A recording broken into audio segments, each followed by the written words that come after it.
त्यांच्याकडे हां गेल्या काही दिवसामध्ये घडणाऱ्या वेगवेगळ्या घटना, मग त्याच्यामध्ये मारामार असेल, कुठे घरफोडी असेल, अशा सगळ्या विषयावरून एक चित्र असं उभं राहिलं की पुणे शहर हे खूप असुरक्षित झालेलं आहे. असं वातावरण करणारी मीडिया, वातावरण करणारे नेते, प्रामुख्याने नेत्यांच्या बाबतीत मी असं म्हणेन की त्यांना राजकीय हिसाब किताब जे चुकते करायचे असतात त्यासाठी वेगळा समोरासमोर बसून कंप्लेंट करून कोर्टात जाऊन ते हिसाब किताब चुकतं करा, पण आपण एखाद्या नेत्याला डॅमेज करण्याच्या प्रयत्नामध्ये शहराची प्रतिमा बिघडवतो असं माझं मत आहे. मग घडणाऱ्या घटना घडत नाहीत का? घडतायत. त्याच्यावर काही उपाययोजना पाहिजे की नाही? पाहिजे. आणि त्यामुळेच आज सातत्याने काही झालं की मुरलीधर अण्णा मोहोळ आणि चंद्रकांत पाटील यावर आम्हीच दोघांनी निर्णय केला की पोलीस प्रशासनाबरोबर कोथरूडपुरतं बैल बसू. खरं म्हणजे अण्णाने आता पूर्ण शहराचंही हे करायला लागेल, पण मी कोथरूडचा आमदार आहे, अण्णाचं घरही कोथरूडमध्ये आहे, त्यामुळे कोथरूडमध्ये घडणाऱ्या घटना असं आणि शहरातले आपण शहरातले काही विषय आले, पण कोथरूडमधल्या काही घटना घेऊन मी काल सीपींशी असं बोललो की आम्ही दोघेही रात्री प्रवासातून येणार आहोत, तर आम्हाला एक कोथरूडमधल्या कन्सर्न पोलीस अधिकाऱ्यांची मीटिंग हवी आहे. ती मीटिंग झाली, त्यातून जे निष्पन्न झालं ते आपल्या सगळ्यांसमोर मांडतो. पहिलं तर आम्ही दोघेही हे अधोरेखित करतो की कुठल्याही गुन्हेगाराशी आमचा संबंध नाही, आमचा सपोर्ट नाही. त्यावेळेला फोटो, आता या फोटो विषयामध्ये सुद्धा एकदा प्रेसने सुद्धा लोकांचं या विषयातलं नीट प्रबोधन केलं पाहिजे की ज्या वेळेला दिवसाला 2-2, 3-3 हजार लोकांना अटेंड करायला लागतं, कधी ग्रुपने किंवा इंडिव्हिज्युअली, त्यावेळेला माहिती असून सुद्धा, बऱ्याच जण माहिती पण नसतं, माहिती असून सुद्धा तो कोणी अस्पृश्य नसतो ना की नाही तुझ्यावर मी काय फोटो काढणार नाही. तर तो फोटो काढणं, फोटो असणं म्हणजे त्याच्या गुन्हेगारी कृत्यामध्ये आम्ही सहभागी आहोत असं कसं काय होतं? आम्ही त्यांना सपोर्ट केला, त्यांना सोडा असं आग्रह धरला, त्याची केस लूज ठेवा असा आम्ही आग्रह धरला. असं जर काही रेकॉर्डवर असेल तर मग आमचा काही दोष आहे. आणि त्यामुळे आपल्याला अतिशय स्पष्ट शब्दामध्ये तुमच्या माध्यमातून, तुमचं माध्यम आम्हाला फार उपयोगी पडतं, तुमच्या माध्यमातून लोकांमध्ये हा संदेश आम्ही देऊ इच्छितो की कुठल्याही गुन्हेगाराला समर्थन करणारी भारतीय जनता पार्टी नाही, कुठल्याही गुन्हेगाराला समर्थन करणारे केंद्रीय राज्यमंत्री खासदार मुरलीधर मोहोळ नाहीत, कोथरूडचे आमदार आणि महाराष्ट्राचे उच्च व तंत्र शिक्षा मंत्री चंद्रकांत पाटील नाहीत. तेव्हा हा पहिला नॅरेटिव्ह सेट करण्याचा प्रयत्न केला आहे, तो नॅरेटिव्ह आम्हाला या निमित्ताने खोडायचा आहे. आज पोलिसांना आम्ही हे आश्वस्त केलं की आमच्या नावाने सोडा, आम्ही जरी फोन केला तरी तुम्ही नम्रपणे म्हटलं पाहिजे की इसमें कुछ नाही कर सकत असं आज त्यांना, कारण बऱ्याच वेळा ते बिचारे संभ्रमात असतात की फोन आलाय ऑफिसमधून मग काय करायचं. तर आम्ही अतिशय क्लिअर सांगितलं की चुकून आमचा जरी फोन आला तुम्ही सांगे नाही वो डॉल्बीवाले विषय में हम कुछ नहीं कर पाएंगे, वो मारामार विषय वाले नाही, वो 2 कलम लगा नाही पडेल, असं तुम्ही आम्हाला मोकळेपणाने सांगा. हे तर पहिलं आपल्याला रजिस्टर करतात. दुसरा मुद्दा, आम्ही त्यांना असं म्हटलेलं आहे की तुम्हाला ॲक्शन घेण्यामध्ये, म्हणजे मी त्यांना आठवण करून दिली 95ची, स्वर्गीय गोपीनाथराव मुंडेंनी त्या काळामध्ये पुणे विनसोड अख्ख्या महाराष्ट्रामध्ये ज्या प्रकारची गुन्हेगारी वाढली होती त्याच्यामध्ये अतिशय कठोर भूमिका घेतली, त्यावर अनेक सिनेमा पण झाले. त्यांना म्हटलं की आम्ही तुम्हाला फ्री हँड द्यायला तयार आहोत. आज वर्तमानपत्रामध्ये त्यांनी घेतलेल्या एका निर्णयाची सुरुवातीला आम्ही सराहना स्तुती केली की त्यांनी आता ह्या गुन्हेगारांचे आर्थिक कंबरडं मोडायचं ठरवलेलं आहे. त्यात आम्ही त्यांना असं सुचवलं आहे की तुम्ही डाटा कलेक्ट करा, कोण कशातून पैसे कलेक्ट करतो, बिल्डर्सकडून करतो, हॉकर्सकडून करतो, सुपाऱ्या घेतो, त्याच्याकडून महिन्याचे खंडण्या वसूल करतो, ते करा. त्यातून त्यांची वाढलेली बेनामी प्रॉपर्टी आयडेंटिफाय करा आणि ईडीकडे तुम्ही कंप्लेंट करा ऑफिशियली. आमच्या दोघांची जबाबदारी की आम्ही दिल्लीत फॉलोअप घेतो आणि सगळ्यांच्या मागे ईडी लावून टाका. आता ईडी म्हटल्या लगेच विरोधक म्हणतील की ईडी यांची बटीक आहे. अरे ईडी बटीक कशाला? तुम्ही एका बाजूने बाबासाहेब आंबेडकरांनी लिहिलेल्या घटनेवर विश्वास व्यक्त करता, बाबासाहेबांचं नाव घेतल्याशिवाय कुठल्या भाषणाची सुरुवात करत नाही. त्या बाबासाहेबांच्या घटनेने देश कसा चालावा, घटना म्हणजे काय, तर देश कसा झाला, काय झाल्यास काय करावे, काय झाल्यास काय करावे, काय झाल्यास काय करावे, म्हणजे घटना. तर त्याच्यामध्ये ज्या सिस्टीम्स डेव्हलप झाल्या, ते न्यायालय असेल, मग ते निवडणूक आयोग असेल, की इन्कम टॅक्स असेल, ते ईडी असेल, त्या सगळ्या सिस्टीमवरच तुम्ही हमले करायला लागले. मग कसं काय, कसले मानता तुम्ही बाबासाहेबांना? बाबासाहेबांचा अपमान करताय तुम्ही. त्यामुळे आता तुम्ही काय म्हणणार याच्याशी आमचा काही संबंध नाही. आम्ही पोलिसांना असं म्हटलं की तुम्ही ईडीकडे लेखी कंप्लेंट करा. ते येत्या आठवड्याभरामध्ये सगळ्या पुराव्यांच्या सहित, नावासहित ईडीकडे लेखी कंप्लेंट देणार आहेत आणि आम्ही कन्सर्न मिनिस्टर्सचा दिल्लीमध्ये पाठपुरावा करू. तर हा एक दुसरा मुद्दा झाला की त्यांचा आर्थिक. तिसरा मुद्दा, रोजच्या जीवनामध्ये तुमची दहशत निर्माण होईल. हे सगळं सायकोलॉजिकल वॉर असतं. हे बाबा रे, केस लागेल, पासपोर्ट नाही मिळणार. हा सायकोलॉजिकल फिअर निर्माण करण्यासाठी तुम्ही खूप रेग्युलरली जे ज्याला म्हणतात रेकॉर्डवरचे गुन्हेगार आहेत त्यांना वारंवार बोलवत जा. तुम्हाला त्यांना अटक करता येत नाही, दिवसभर बसवत जा. सायकोलॉजिकल डिस्टर्बन्स निर्माण करा. मध्ये मध्ये काहीतरी घटना घडल्यानंतर तुम्ही ज्याला आपण संचलन म्हणतो तसं परेड काढा. आणि सगळ्यात शेवटचा मुद्दा जो सांगून माझं बोलणं संपवतो, शेवटचा मुद्दा म्हणजे तुम्ही आता त्यांनी काय खूप चांगली आकडेवारी दिली, पण तुम्ही का प्रेस घेत नाही, प्रेसशी का कनेक्ट होत नाही, का तुम्ही सोशल मीडिया पॉवरफुल करत नाही? आता त्यांनी असं म्हटलं की वर्षाला ज्या पुण्यात मर्डर होतात त्याच्यात सरासरी गेल्या वर्षीपर्यंत 8.5 होतं, आता त्या वर्षी 6वर आलं. पासून ते गुन्हेगारी आणि गुन्हेगार अशी फिगर गेल्या वर्षीच्या जवळजवळ निम्म्यावर आलेली आहे. म्हटलं तुम्ही सोशल मीडियातून आलं पाहिजे. लहान मुलं बिलो 18 गुन्हेगारीत असतात, त्यांना सुधारण्यासाठी त्यांनी मोठ्या प्रमाणात त्यांना उद्योग सुरू करण्यासाठी मदत करण्यासाठी मिशन परिवर्तन तुम्हाला माहितीच नाही. म्हटलं आम्हाला माहिती नाही तर लोकांना कशाला माहिती असेल? तर तुम्ही तुमचा सोशल मीडिया स्ट्रॉंग केला पाहिजे. तुम्ही प्रेसशी संवाद निर्माण केले. तुम्ही प्रेसशी असं वातावरण करता की नाही नाही हमको बातमी नाही देंगे. तर त्यामुळे तो एक मुद्दा आला. बाकी डिटेल्स या संदर्भात एक शेवटचा आणखी मुद्दा म्हटला पाहिजे की कोथरूडसारख्या हिंदू बहुल मतदारसंघामध्ये मुस्लिमांची संख्या, मुस्लिमांच्या कारवाया वाढणं याला पोलिसांनी वेळेत कंट्रोल केलं पाहिजे.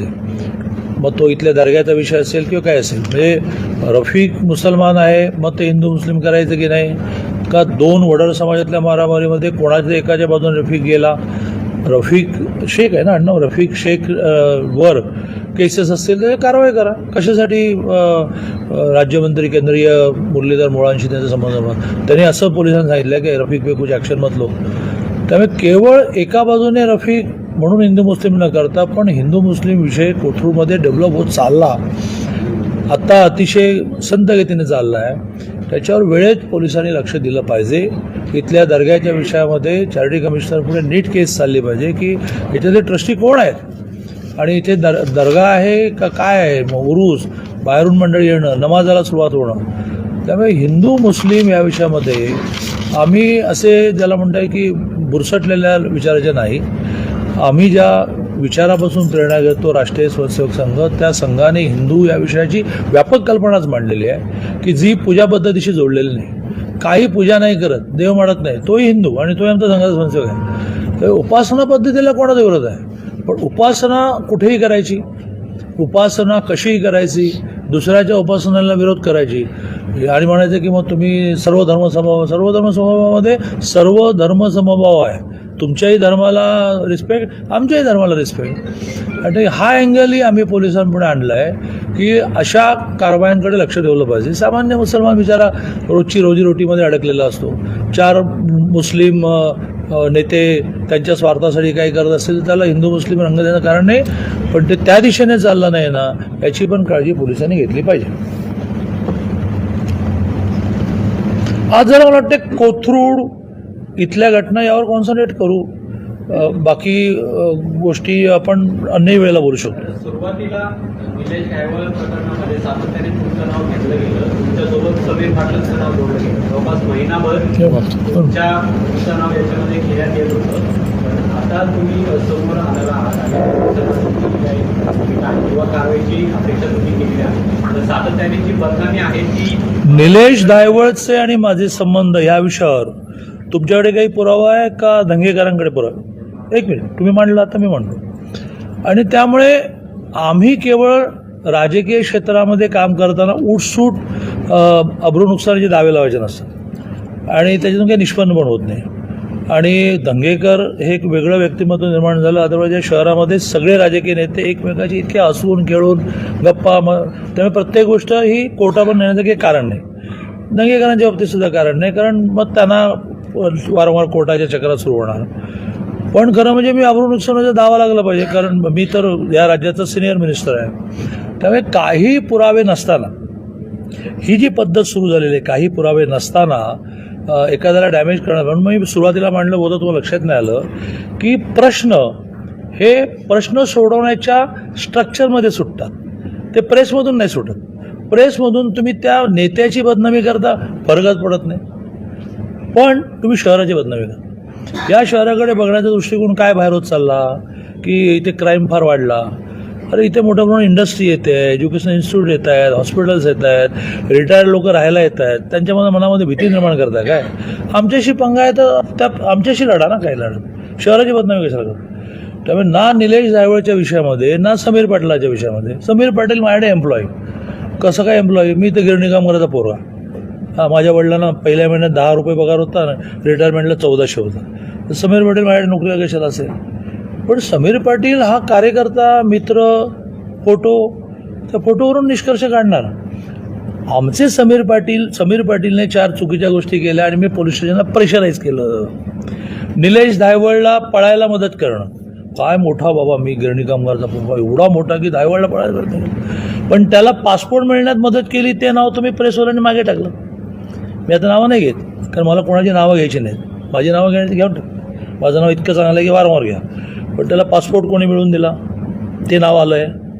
हां, मग त्याच्या भावाला शस्त्राचा परवाना कोणी मिळवून दिला, ते आलेलं आहे. आणि त्यामुळे ती नावं तुम्ही सगळ्यांनी प्रेसवाल्यांनी सुद्धा मागे टाकली आणि केवळ दंगेकर पाटील का ती नावं घ्यायला घाबरता का तुम्ही? पण का नाही चालवलं तुम्ही एका बाजूने एखाद्याच्या सांगण्यावरून ज्याला आपण काय म्हणतो मीडिया ट्रायल करतो. तर मीडिया ट्रायल ज्याने पासपोर्ट मिळण्यात मदत केली, मोठमोठी नावं आहेत, मला नाही घ्यायची ती. त्यामुळे माझं म्हणणं असं आहे की आम्ही खूप मुळात फकीर आहोत. काय तुम्ही आमचं वाकडं करणार आहात? ती लढाई लढा ना, निवडणुकीतली लढाई लढा, जिंका महानगरपालिका. आज तुमच्यासमोर चॅलेंज देतो, 100च्या जागा आल्या ना तर बघा तुम्ही चॅलेंज ओपन. ते नाही करायचं आणि आपलं खडे मारत बसायचं, कारण तुम्ही दाखवत बसता दिवसभर. रवींद्र दंगेकर हे तुमच्याच महायुतीच्या सत्ताधारी पक्षातले एक माजी आमदार आहेत. तो आमचा महायुती म्हणून प्रश्न आम्ही सोडू, डोंट वरी. नाही, पण सातत्याने मी तुमच्या नावावर ते करत होते. ठीक आहे. एकनाथ शिंदे हे माझे परम मित्र आहेत, नुसते मित्र नाही आहेत. कारण 14 ते 19 आमचं दोघांचं डिपार्टमेंट एक होतं. मराठा आरक्षण आणि सुविधा सब कमिटीचा मी चेअरमन होतो, ते मेंबर होतो. खूपच दोस्ती आमची. त्यामुळे त्यांना कालही मी म्हटलं की काय चाललं आहे. आता प्रत्येकच गोष्ट ही अशी पटकन सुटते असं नाही ना. हां, दादा, गेल्या काही दिवसांपासून गुन्हेगारीचा पॅटर्न एक बदलता दिसतोय. अनेक विषयांमध्ये अल्पवयीन तरुणांचा सहभाग जो आहे तो वाढलाय. सरकार म्हणून एक नवीन कायदा अल्पवयीन तरुणांचं वय कमी करून त्याबद्दल नवीन कायदा करण्यासाठी आपण काही पाठपुरावा यावर राज्याचे माननीय मुख्यमंत्री महोदय आणि ते गृहमंत्री पण आहेत, ते खूप सिरियसली विचार करतायत. यात काय होतं आपण समजून घ्या. माझी तुम्हा सगळ्यांना हात जोडून विनंती आहे, मी अतिशय गरीब राजकीय नेता असूनही माझ्या परीने मी तुम्हाला स्कॉलरशिप वगैरे देऊ शकतो, पण तुम्ही जरा अभ्यास वाढवा. कायदा हा विशेषतः अशा प्रकारचा संपूर्ण देश म्हणून बदलायला. एकट्या महाराष्ट्राला असा निर्णय करता येणार नाही की गुन्हेगारी वय, मुळात देशाने 18ला संज्ञान म्हटलं. हां, लग्नाचं वय, आता उद्या आपण लग्नाचं वय बदलायला लागलो तर नाही बदलता येणार. तसं संज्ञांची व्याख्या ही केंद्राने ठरवण्याची आहे आणि यासाठी बहुधा नजीकच्या काळामध्ये आम्ही ठराव करू आणि केंद्राला विनंती करू. दादा, तुम्ही दंगेकरांचा विषय काढला. दंगेकरांनी सातत्याने तुमच्यावर टीका टीका करतात किंवा मी माझं राजकीय अस्तित्व इतकं काय तुमचं पण कळत नाही की एखाद्या माणसाला अरे या शहरामध्ये माशेलकर राहतात, या शहरामध्ये अनेक विद्वान राहतात, त्यांच्यावर काय चाललंय मला काही कळत नाही. तुम्ही पण असं कसं काय करता मला म्हणजे तुम्ही प्रश्न विचारायला टाळत नाही. कागद नाही पुरावा, रोजचे आरोप आता बंद केला पाहिजे. दंगेकरांवरच्या आरोपांची जंत्री गणेश बिडकरनी दिली पुराव्यासहित, ती तुम्ही चालवत नाही. माझ्यावर एक पुरावा नाही तर चालवता. पण तुमचं स्वातंत्र्य आहे. त्यांचं म्हणणं आहे की कोर्टाचा घोटाळा तुम्ही त्याच्या मागे लावला असं त्याचा आहे. अरे काहीतरी असतं त्यामुळे निर्माण होतं. जब धुवा निकलता है तो काही ना काही आग आहे ना भाई. मग नाही आहे, कोर्ट आहे ना कोर्ट, तिथे जाऊन नाही मिळवायचा. नाही मिळाला नाही ना, मैजार तर बाजू लंगडी आहे. मग अजून चांगले वकील लावा, अजून चांगले पुरावे गोळा करा, वकमधून बाहेर पडा. समजा वकची जमीन काही कारण नसताना आमच्या अण्णाला त्या जैन समाजाच्या जागेच्या बाबतीमध्ये बदनाम केलं की नाही, तो इतका मोठा आहे की असलं काही होत नाही. पण तिथे तर आहे ना. आणि तुझ्याच एका सॉरी मी कधी कोणाला एकरी बोलत नाही, तुमच्याच इंटरव्ह्यूमध्ये तुम्ही जेव्हा त्याला बोलता करायचा प्रयत्न केला की ते वक हो मी वकची बळकावली, जैनांची थोडी बळकावली, हे वाक्य आहे तुझ्याच इंटरव्ह्यूमध्ये. अच्छा म्हणजे वकची बळकावली हे मान्य करतो ना, मी जैनांची नाही बळकावली, मी हिंदुत्ववादी आहे. ही हिंदुत्वाची कल्पना आहे. हिंदुत्वाची कल्पना खूप ब्रॉड आहे. मुसलमानांची जागासुद्धा बळकवता कामा नये. मग तुम्ही नाही बळकावली, मी काय कोणाच्या मागे बोला नाही. तू माझ्याशी खूप जवळीक आहे तुझी, मी त्यातला सामान्य माणूस. मला बरं वाटतं. पण मी केवढा मोठा की निलेश धायवाला पळायला मी मदत केली, दंगेकरचा वकचा घोटाळा मी काढला. अरे काय मजा आहे रे सांग. दादा कोथरूड म्हणून काय विषय होते आजच्या बैठकीला? आज नको आजच्या बैठकीत काहीच नाही. हे आलं शहर म्हणून काही विषय आले, ट्रॅफिकचे विषय आले, घरफोड्यांचे विषय आले, प्रामुख्याने ट्रॅफिकवर आम्ही बोललो, शाळा कॉलेजच्या बाहेर असणाऱ्या टपऱ्यांचे विषय आले. गुन्हेगारी जी वाढते आहे ना ती बिल्डर्सकडून पैसे घेणं. त्यामुळे हा विषय आला की तुम्ही बिल्डरची मिटिंग घ्या, त्यांना कॉन्फिडन्स द्या. तुमच्या पैशावरही गुन्हेगारी पोचली जाते हे त्यांना सांगा. 10 फ्लॅट घेतले जातात हे रेकॉर्डवर आलं आहे. एक कोणीतरी गुंड 10 फ्लॅट घेतो. परवा काय झालं गंमत म्हणून सांगतो, माझ्याकडे एक जण आले, ते म्हणाले की तुम्ही का फ्लॅट बीट मागत नाही. तर म्हटलं तर आम्हाला काही लागतच नाही असं म्हणून त्याने मला किस्से सांगितले. किस्से कसे अख्खे फ्लोअर मागतात, कन्स्ट्रक्शन रेटला मागतात. म्हटलं कन्स्ट्रक्शन रेटला मागतात हे सुद्धा चांगलं आहे, कन्स्ट्रक्शन रेट देणार आहेत तर कुठलेही देतात म्हणाले म्हणतात नसते.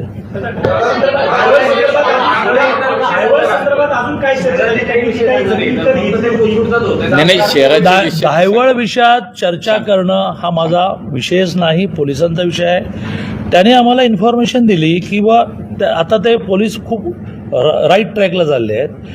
बेनामी संपत्ती त्याने आता नगरची शोधली, कारण EOWला आणि ईडीला बेनामी प्रॉपर्टी हा इश्यू असतो ना, किंवा हवाला असतो, इकडून तिकडे पैसे ट्रान्सफर करणं. त्यावर त्यांनी मस्त कॉन्सन्ट्रेट केलेलं आहे. यांच्याकडे यांच्या केडरला द्यायला पैसे कुठून येतात, ते पैशाचा स्रोतच कापून काढा ना. त्यामुळे निलेश दायवळची प्रॉपर्टी हा माझा काही विषय नाही, निलेश पळून कसा गेला माझा विषय नाही, व तो कुठे लपला आहे माझा विषय नाही, पोलिसांचा विषय आहे. मला फास्ट पॉवरचा विषय खूप गाजतोय. कोणता? Fast power. आज आपलं ठरलं कोथरूडली गुन्हेगारी जास्त पुण्यातली गुन्हा पार्थ पवारसाठी पाठवून देतो तुम्हाला. गुन्हेगारी वाढती आहे. कुठला? रस्त्यावर आपण टायमिंग आता तुमच्या भेटीचं टायमिंग बघितलं तर एवढे दिवस झाले गुन्हेगारी वाढते. आजच नेमकं काल ते प्रकरण बाहेर यायला नाही याचा काही संबंध नाही हो. त्याचा काय संबंध? गेले काही दिवस असं आहे की तुम्हाला एक सांगतो की कुठलाही धातू जगात वितळतो, पण प्रत्येक धातूची वितळण्याची मेल्टिंग हे ठरलेलं असतं. मेल्टिंग पॉईंट म्हणवा किंवा किती हीट द्यायची. आमचं जरा जास्त आहे, आम्ही लवकर बाहेर पडत नाही. मोदीजींचे भक्त ना, त्यामुळे चल नाही दो आपका. आता जरा अतिच चाललंय. काही झालं की अण्णा, काही झालं की पाटील. मग हे म्हणण्याची आवश्यकता आली की बा आम्ही पोलिसांना हे सांगून आलोय, तुमचं चॅनल आणि सगळेजण करोडो लोक बघतायत की आम्ही कधी कोणाला फोन नाही केला तर पोलिसांनी सांगावं की नाही आम्ही ऐकू शकत नाही. आमच्या कार्यालयातून फोन आले तरीसुद्धा आम्हाला कन्वे करा हे सांगितलं. तर आता का तर पुन्हा एकदा त्या परवाच्या 2 समाजातली मारामारी. एका समाजाच्या बाजूने एका धर्माचा माणूस उभा राहिला, मग लगेच त्याला हिंदू मुस्लिम करणं हा विषय बाजूला ठेवू.